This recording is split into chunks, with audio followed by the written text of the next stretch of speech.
untuk membahagiakan hati Yazid, maka Ubaidillah mempersembahkan kepala Husain. Lalu kemudian di depan Yazid, tongkat pendek mereka tusuk-tusukkan ke celah bibir kepala Husain. Sahabat Nabi yang hadir melihat peristiwa itu meneteskan air mata. Itulah bibir mulut yang pernah dicium oleh Rasulullah sallallahu alaihi wasallam. Hari ini begitu sampai hati kalian, memenggal kepalanya, menusukkan tombak tongkat pendek ke celah-celah bibir, mulut dan giginya. Assalamualaikum warahmatullahi wabarakatuh. Tabung Wakaf Umat Official. Jangan lupa subscribe, like, and share.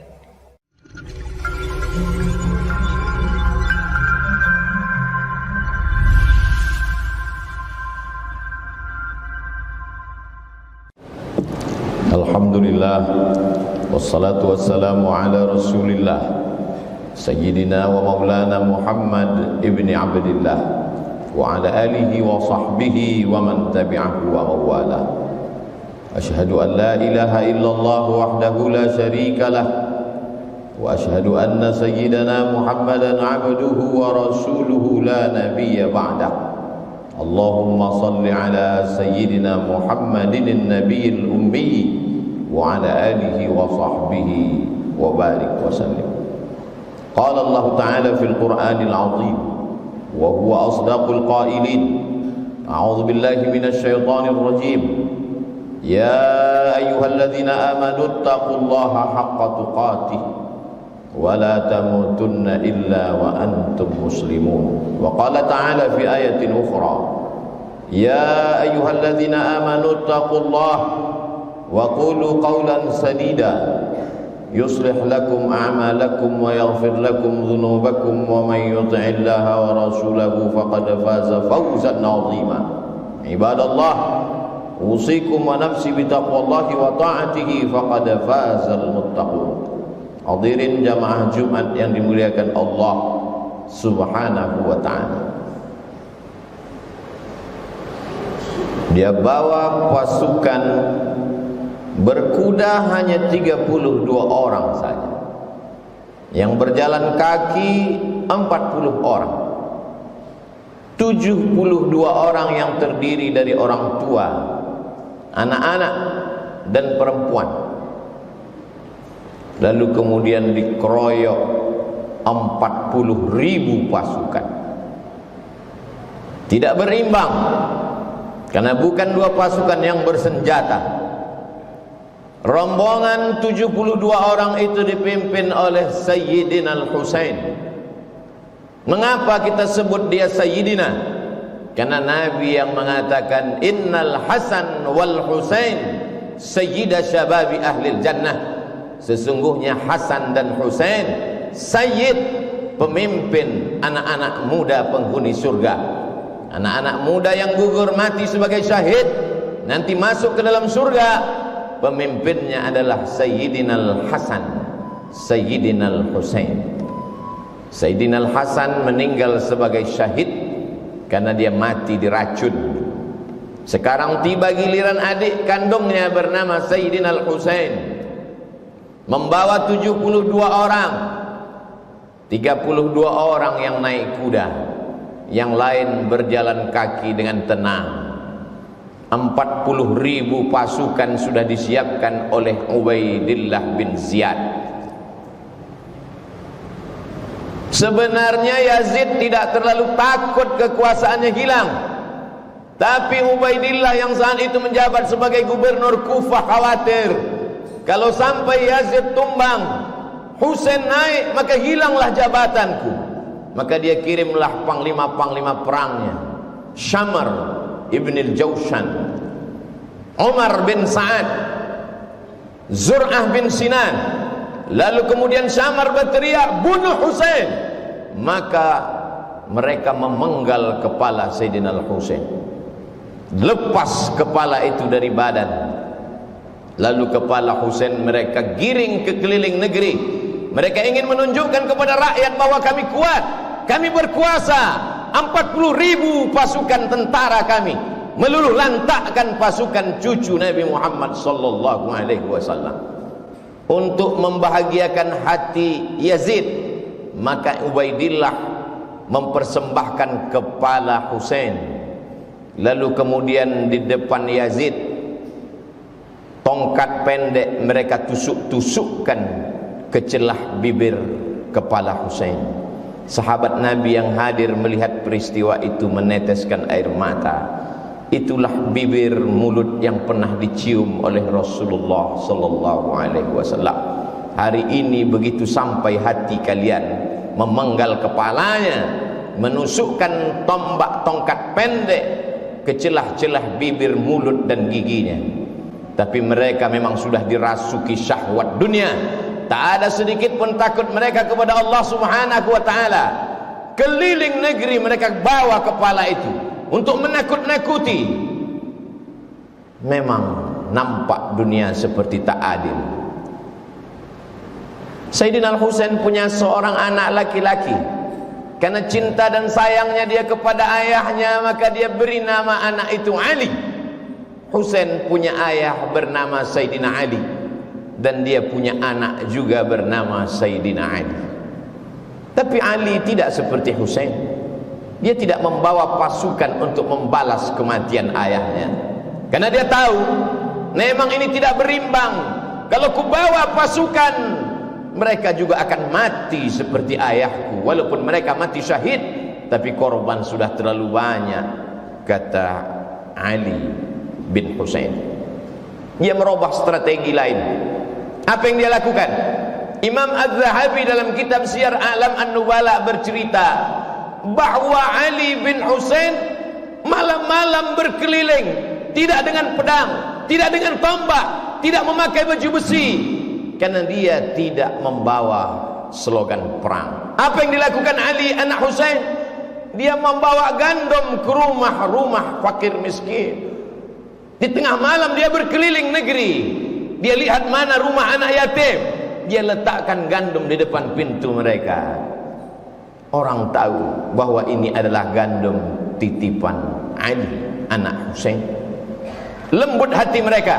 Gandum yang mereka makan berubah menjadi darah daging. Hati mereka sudah direbut oleh Ali anak Husain.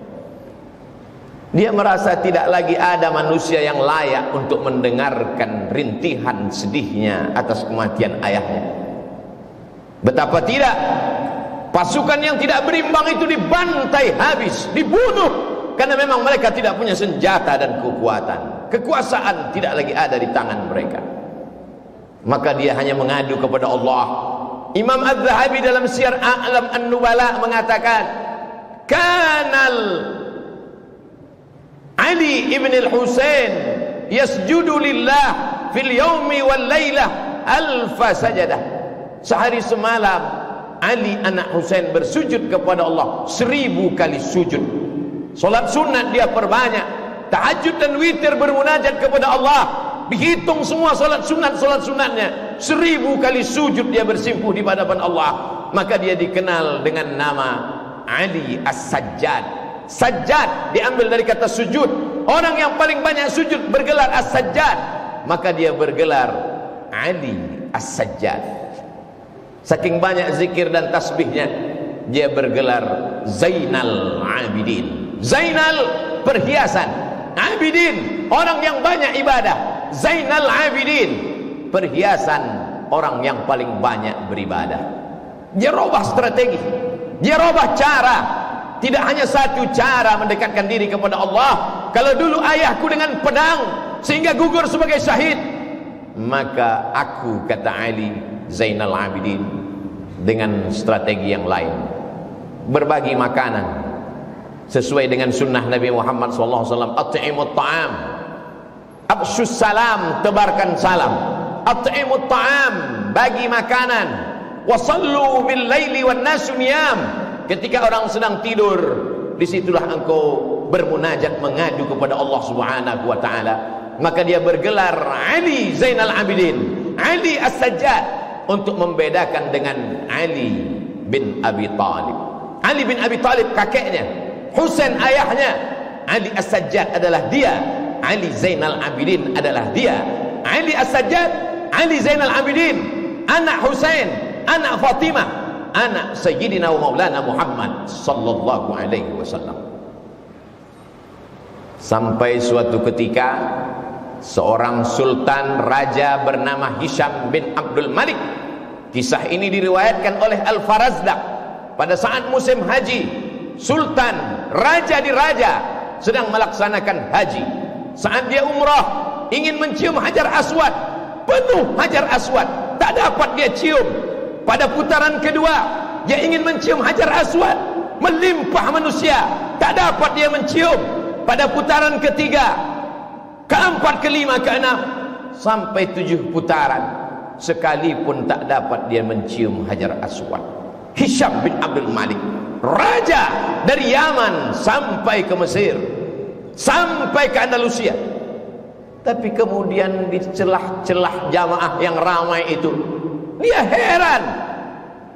Ada sesosok manusia yang biasa, pada putaran pertama dia mencium Hajar Aswad, semua orang memberikan jalan. Pada putaran kedua, orang pergi menyamping memberikan jalan kepadanya, mencium Hajar Aswad. Berbisik kata di hati Hisham bin Abdul Malik, aku yang raja, aku yang sultan, aku punya tentara, aku punya kekuasaan, mengapa aku tidak bisa mencium Hajar Aswad? Mengapa orang selalu menghalangiku? Siapa laki-laki itu yang setiap putaran dia mencium Hajar Aswad? Al-Farazdaq menjawab dengan syairnya, itulah dia Ali, anak Husain, yang ayahnya dulu kalian hantam, kalian bantai. Sekarang dia menang tidak dengan pedang, sekarang dia menang tidak dengan tombak. Hatinya menjadi raja di hati umat. Di hati umat dialah raja. Di mata kalian Hisham bin Abdul Malik lah raja, tapi di hati orang beriman, raja mereka adalah Ali Zainal Abidin. Hari ini begitu banyak orang bernama Ali Zainal Abidin. Cobalah hitung di negeri, di kampung, di kota. Coba kita pejamkan mata dari sejak kita SD sampai kuliah, berapa orang nama Ali Zainal Abidin? Ada seorang ulama besar, sekarang berada di Mesir, kadang-kadang dia berada di Uni Emirat Arab, dia belajar di Yaman, namanya Al-Habib Ali Zainal Abidin. Di Kuala Lumpur, Malaysia, ada ulama besar namanya Ali Zainal Abidin. Orang begitu bangga memberikan nama anak Ali Zainal Abidin.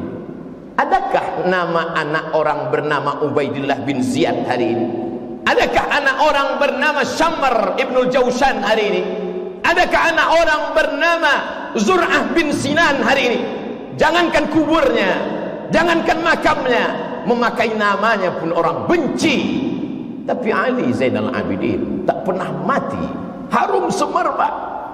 Ali Zainal Abidin punya anak dimuliakan bernama Muhammad Al-Baqir. Muhammad Al-Baqir punya anak dimuliakan bernama Ja'far Shadiq. Ja'far Shadiq punya anak dimuliakan bernama Ali Al-Uraidi. Ali Al-Uraidi punya anak dimuliakan juga bernama Muhammad. Punya anak dimuliakan juga. Muhammad Naqib punya anak bernama Isa, dimuliakan juga. Punya anak laki-laki bernama Ahmad Al-Muhajir. Ahmad Al-Muhajir, muhajir artinya pindah. Pindah dia dari Baghdad ke Yaman. Di Yaman dia beranak pinak. Anak pinaknya itu datang ke Nusantara membawa Islam dari keturunan Ali Zainal Abidin. Maka itulah marga-marga para habaib zuriat keturunan Rasulullah SAW. As-Saqaf, As-Saigaf kata orang Nusantara. Al-Haddad, Al-Jibri bin Syihab bin Abi Bakar, melimpah ruah mereka. Lalu kemudian salah satu dari keturunan Ali Zainal Abidin itu menjadi mufti di kerajaan Mempawah di Kalimantan, bernama Husain Al-Gadri. Husain Al-Gadri punya anak laki-laki bernama Abdurrahman bin Husain Al-Gadri, orang pertama yang mendirikan kerajaan Islam Melayu di Kalimantan Barat bernama Kerajaan Islam Melayu Al-Gadriyah. Istananya masih tegak berdiri hari ini di tepi sungai yang indah. Masjidnya masih besar hari ini, Masjid Al-Habib Abdurrahman bin Hussein Al-Gadri. Begitu ternyata doa kakek mereka dulu yang teraniaya, anak cucunya tetap dapat berkuasa, tidak di Jazirah Arab, tidak di Yaman, tidak di Mesir. Kalau mereka berkuasa di Jazirah Arab itu biasa, tapi sampai di negeri Melayu mereka berkuasa di hati orang-orang Melayu yang bersyahadat asyhadu an la ilaha illallah wa asyhadu anna Muhammadan Rasulullah.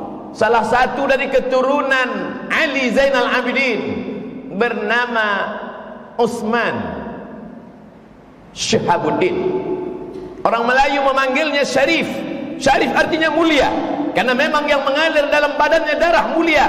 Datanglah Syarif Utsman Syahabuddin ke negeri bumi lancang kuning. Ketika itu Siak Sri Indrapura dipimpin oleh Sultan Abdul Jalil. Sultan Abdul Jalil punya anak seorang perempuan yang cantik jelita bernama Tengku Umbong. Begitu orang Melayu memuliakan zuriat keturunan Nabi, dinikahkanlah Tengku Umbong dengan Syarif Utsman Syahabuddin. Lahirlah sultan-sultan. Sejak itulah maka di awal nama Sultan Melayu, Sultan Syarif Hashim, Sultan Syarif Kasim. 3 tempat mulia terhormat dijadikan sebagai namanya. Jalan Sultan Syarif Kasim, Airport Sultan Syarif Kasim, Universitas Islam Negeri Sultan Syarif Kasim. Doa dari kakek datuk buyutnya yang lama, Ali Zainal Abidin. Berkat sedekahnya, berkat ilmunya, berkat sujudnya, anak cucunya menjadi raja, menjadi sultan di negeri Melayu. Sampai hari ini mengalir pahalanya. Tengku Umbong Habib Syarif Utsman Syahabuddin dimakamkan berdampingan di tepi masjid pertama yang didirikan di kota Pekanbaru pada tahun 1762. Masjid itu didirikan oleh Sultan Abdul Jalil, diselesaikan oleh anaknya Sultan Muhammad Ali bin Sultan Abdul Jalil. Hari ini menjadi bukti sejarah. Tamu-tamu Habib-Habib yang datang ke Pekanbaru berziarah ke makam cucu Ali Zainal Abidin. Walaupun orang Pekanbaru sendiri banyak yang tak berziarah karena tak tahu. Begitulah Allah memuliakan orang-orang yang soleh. Sekarang kita tinggal memilih, apakah ingin mengikut menjadi anak cucu keturunan pikiran Ubaidillah bin Ziyad, Syamar bin Jausan, atau ingin mengikut langkah yang dilakukan oleh Ali Zainal Abidin. Ingat, kekuasaan hanya berakhir ketika malaikat maut mencabut nyawa. Hiduplah seperti Fir'aun, hiduplah seperti Jausan, hiduplah seperti Syamar, hiduplah seperti Qarun. Kelak kau akan mati juga menghadap Allah Subhanahu wa ta'ala.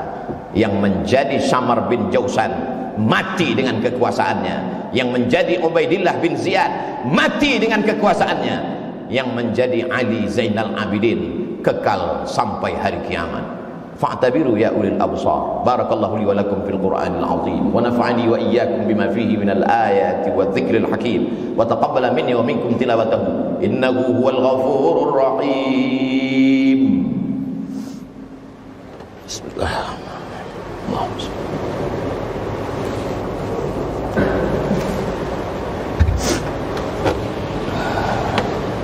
Alhamdulillahilladzi bi ni'matihi tatimmu shalihat wassalatu wassalamu ala sayyidis sadat wa ala alihi wa ashabihi ahli al-fadail wal karamat.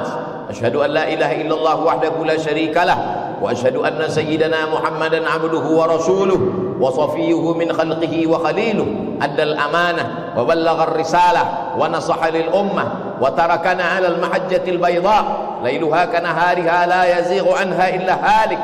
Allahumma salli ala sayyidina Muhammadin an-nabiyil ummi wa ala alihi wa sahbihi wa barik wa sallim. Qala Allah ta'ala fil Qur'anil azim wa huwa asdaqul qailin. A'udzu billahi minasy syaithanir rajim. Bismillahirrahmanir rahim. Wal 'ashr. Innal insana lafi khusr illa alladhina amanu wa 'amilus shalihat wa tawasaw bil haqqi wa tawasaw bis sabr. Qala ta'ala fi ayatin ukhra. Inna Allaha wa malaikatahu yusalluna 'alan nabiy ya ayyuhalladzina amanu sallu alaihi wa sallimu taslima. Allahumma ighfir lil muslimina wal muslimat wal mu'minina wal mu'minat al ahya'i minhum wal amwat bi rahmatika ya arhamar rahimin. Allahumma izzal islam wal muslimin wahdhuril kafarata wal musyrikin wa dammir a'da'aka a'da'ad-din. Allahumma ansur man nasara ad-din. Allahumma anzil rahmata was salamata wal barakata ala hadhihi al jamaah. Allahumma dafa' 'anna al-ghala wal waba wal fahsya wal riba wal zina wal munkar wasuyub al mukhtalifata wasyada'id wal mihan min baladina hadha Indonesia khassa wa min buldanil muslimina 'ammah. Allahumma ansur ikhwanana al-mujahidin al-mustad'afina fi Palestin wa fi Rohingya wa fi kulli makan min masyariqil ardi ila magharibiha. Ibadallah, usikum wa nafsi bi taqwallah wa ta'atihi faqad fazal muttaqun. Innallaha ya'muru bil 'adli wal ihsan wa ita'dzil qurba wa yanha 'anil fahsya'i wal munkari wal baghi ya'idhukum la'allakum tadhakkarun. Fadhkurullahal 'azima yadhkurkum was'aluhu min fadlihi yu'tikum. Wallahu ya'lamu ma tasna'un. Aqimis shalah.